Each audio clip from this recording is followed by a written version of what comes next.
BMW 1916 সালে প্রথমবারের মতো প্রথম বিশ্বযুদ্ধের আগে উৎপাদন শুরু করে এমন একটি উড়োজাহাজের ইঞ্জিন প্রস্তুতকারী জাট মোটর নারেকের পুনর্গঠন হিসাবে শুরু হয়। ওয়ারশির চুক্তি জার্মান বিমান বাহিনীকে নিষিদ্ধ করেছিল এবং জার্মানিতে বিমানের উৎপাদন বন্ধ করে দিয়েছিল। ফলে কোম্পানিটি পরিণত হয়েছিল বায়ু ব্রেক, শিল্প ইঞ্জিন, কৃষি যন্ত্রপাতি, টুল বক্স এবং অফিসের আসবাবপত্র এবং তারপর মোটরসাইকেল এবং গাড়ি। 1921 সালে বিএমডব্লিউ তার M2B15 ফ্ল্যাট টুইন ইঞ্জিন নির্মাণ শুরু করে, একটি পোর্টেবল শিল্প ইঞ্জিন হিসেবে ব্যবহারের জন্য সর্বোচ্চ ফ্রিজ দ্বারা পরিকল্পিত। M2B15 মূলত মোটরসাইকেল নির্মাতারা বিশেষ নাম্বার ব্রেক এর ভিক্টোরিয়া এবং ফায়ারসাইজ ফ্লুজওয়ার্কি দ্বারা হেলোইজ মোটরসাইকেল তাদের ব্যবহৃত হয়। ফ্রিজ গাড়ি ইঞ্জিন কাজ শুরু করেছিল। বিএমডব্লিউ 1922 সালে বেইরিজ ফ্লুইজ গেভরেজকে নিয়ে এলেন। তাদের কাছ থেকে হেলিসস মোটরসাইকেল এবং ফ্লিকার নামে একটি ছোট দুই স্ট্রোক চালিত সাইকেল। 1923 সালে বিএমডব্লিউ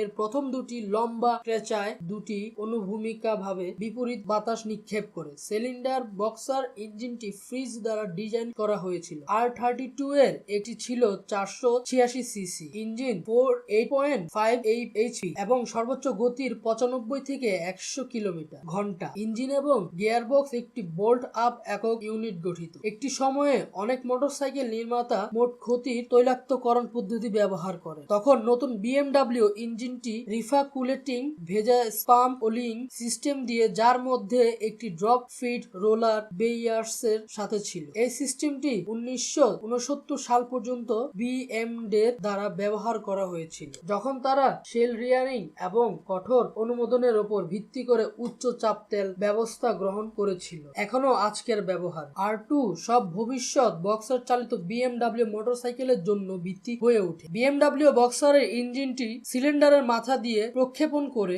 যা আগের ক্রিস্টাল এবিসি হিসেবে কুলিং এর জন্য প্রজেক্টর বাইরে বের করে দেয়। ডগলাস এবং হার্লে ডেভিডসন সহ অন্যান্য মোটরসাইকেল নির্মাতারা ফ্রেমের সাথে সিলিন্ডার সংযুক্ত, সামনে চাকর দিকে মুখ করে একটি সিলিন্ডার এবং অন্যটি পিছনের চাকা দিকে। R32 এছাড়াও বার্ন ড্রাইভ অন্তর্ভুক্ত। বিএমডব্লিউ তার মোটরসাইকেলে বার্ন ড্রাইভ ব্যবহার অব্যাহত রেখেছে এবং 1994 F650 এর প্রবর্তন না হওয়া পর্যন্ত একটি চেইন চালিত মডেল উৎপাদন করেননি। 1925 সালে বিএমডব্লিউ R39 একটি 250 সিসি একক সিলিন্ডার মোটরসাইকেলে চালু করেছিল। এটি সফল ছিল না এবং 1927 সালে একটি বন্ধ হয়ে যায়। 1931 সালে বিএমডব্লিউ একক R22 চালু করেছিল, মোটরসাইকেল হিসেবে চালু হয়েছিল। সে সময় মোটরসাইকেলের লাইসেন্স না ছাড়াই জার্মানিতে চালানো হয়। একক সিলিন্ডার বিএমডব্লিউ মোটরসাইকেলের নেতৃত্বে 1932 সালে 400 সিসি R4 এবং 1936 সালে সিসি